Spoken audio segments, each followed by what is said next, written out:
Dominus vobiscum.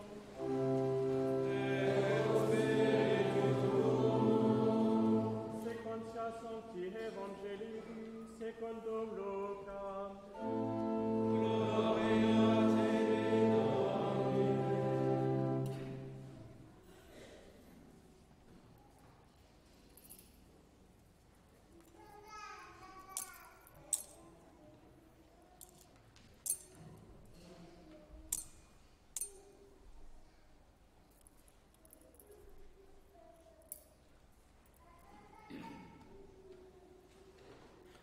En ce temps-là, Jésus se rendit dans une ville appelée Naïm. Ses disciples faisaient route avec lui, ainsi qu'une grande foule. Comme il approchait de la porte de la ville, voici qu'on emportait un mort, un fils unique, dont la mère était veuve. Il y avait avec elle un grand nombre de gens de la ville. En la voyant, le Seigneur eut pitié d'elle, et il lui dit : « Ne pleure pas. » Il s'approcha et toucha le cercueil. Les porteurs s'arrêtèrent, et il dit : « Jeune homme, je te l'ordonne, lève-toi. » Le mort se redressa et s'assit, puis il se mit à parler. Et Jésus le rendit à sa mère. La crainte les saisit tous, et ils glorifiaient Dieu en disant : « Un grand prophète s'est levé parmi nous, et Dieu a visité son peuple. »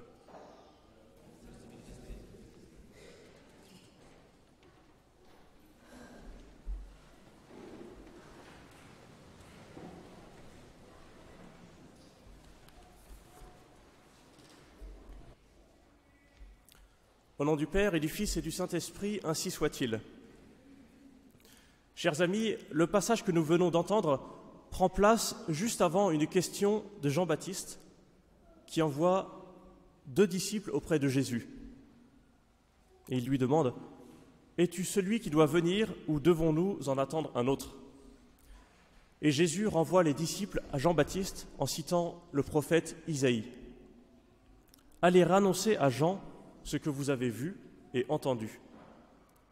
Les aveugles retrouvent la vue, les boiteux marchent, les lépreux sont purifiés, les sourds entendent, les morts ressuscitent, les pauvres reçoivent la bonne nouvelle. » Autrement dit, plusieurs siècles avant, Isaïe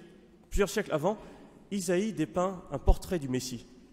Et Jésus fait comprendre aux disciples qu'il est l'homme décrit par ce portrait.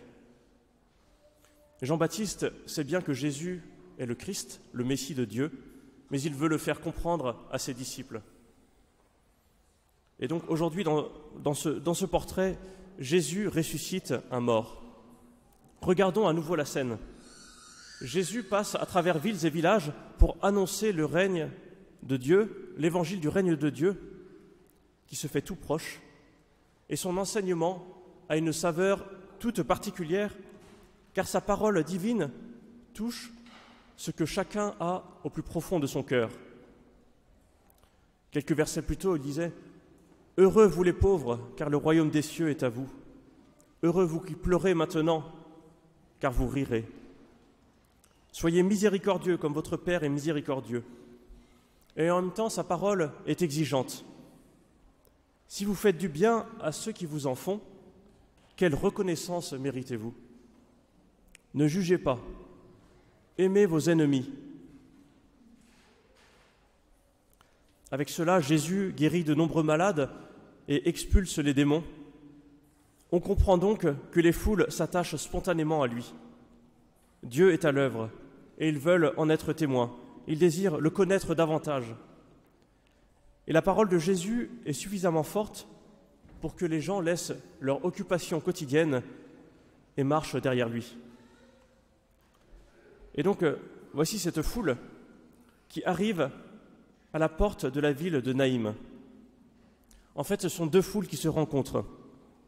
Celle qui suit Jésus et celle qui est dans le deuil. En voyant cela, Jésus est saisi aux entrailles. Il compatit avec ceux qui souffrent. Notre propre souffrance le touche. Et il nous appelle à notre tour à pleurer avec ceux qui pleurent, tout comme à nous réjouir avec ceux qui sont dans la joie. et voici que le miracle advient. Jeune homme, je te l'ordonne, lève-toi. Littéralement, sois relevé, car c'est Dieu qui fait ressusciter le mort. À la vue du miracle, les deux foules n'en font plus qu'une, une seule foule qui rend gloire à Dieu.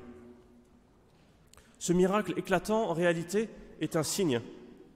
En accomplissant ce miracle, le Christ nous parle de sa propre résurrection à venir. L'évangéliste Saint Luc nous rapporte que les deux foules étaient proches de la porte de la ville, de même que Jésus sera crucifié en dehors de la ville de Jérusalem, pour signifier qu'il venait sanctifier tous les hommes.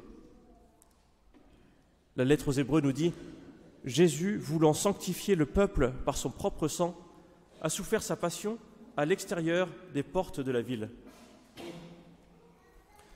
Ensuite, il s'agit du fils unique d'une veuve, de même que Jésus, fils unique de Dieu, est aussi le fils unique de Marie. Au moment où Jésus a vécu sa passion, Saint Joseph était déjà décédé et la Vierge Marie se retrouvait veuve. La foule ensuite exulte après la résurrection du jeune homme. De même, après sa résurrection, les disciples du Christ furent dans une joie que personne ne put enlever.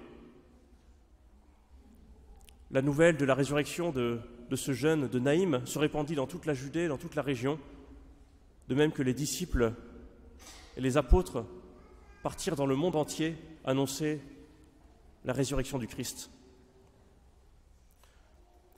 Ce miracle est donc un signe qui nous parle du Christ, et pourtant, la différence est grande entre la résurrection de Jésus et celle du fils de la veuve. À la fin de sa vie, ce jeune homme est mort à nouveau, tel Lazare ou la fille de Jaïr. La résurrection de Jésus n'est pas un simple retour à la vie précédente. La résurrection du Christ, nous disait Benoît XVI, est l'accès vers une vie non plus soumise à la caducité du temps. C'est une vie plongée dans l'éternité de Dieu. Oui, chers amis, dans la résurrection de Jésus arrive une nouveauté radicale, une nouvelle condition humaine qui transforme tout notre quotidien et tout notre avenir. Et désormais, plus rien n'est comme avant. Et c'est pour cela que saint Paul nous appelle à vivre par l'Esprit. Nous sommes baptisés, la résurrection a déjà commencé en nous. Si nous vivons par l'Esprit, conduisons-nous aussi selon l'Esprit. Saint Paul nous donne ensuite un véritable programme de vie. Ne soyons pas prétentieux, portez les fardeaux les uns des autres, que chacun examine son propre ouvrage, pratiquons le bien à l'égard de tous. Cette semaine, il peut nous être très profitable de relire ce passage de la lettre aux Galates, afin, par exemple, de préparer sa confession précisément peut-être sur des points qu'on oublie d'examiner habituellement. Voilà, une des tentations du malin consiste parfois à concentrer notre attention sur telle ou telle chose, tel ou tel péché dont nous avons du mal à nous défaire. Et parfois, il en fait une grande montagne. Et ce peut être l'arbre qui cache la forêt des autres péchés. Eh bien, les conseils de saint Paul peuvent nous aider à voir ces autres péchés. On peut également choisir un point ou deux sur lequel portera notre effort dans les jours à venir. Soyons-en sûrs, chers amis, tout le bien que nous pourrons faire sous la conduite de l'Esprit Saint a déjà un goût d'éternité. Au nom du Père et du Fils et du Saint-Esprit, ainsi soit-il.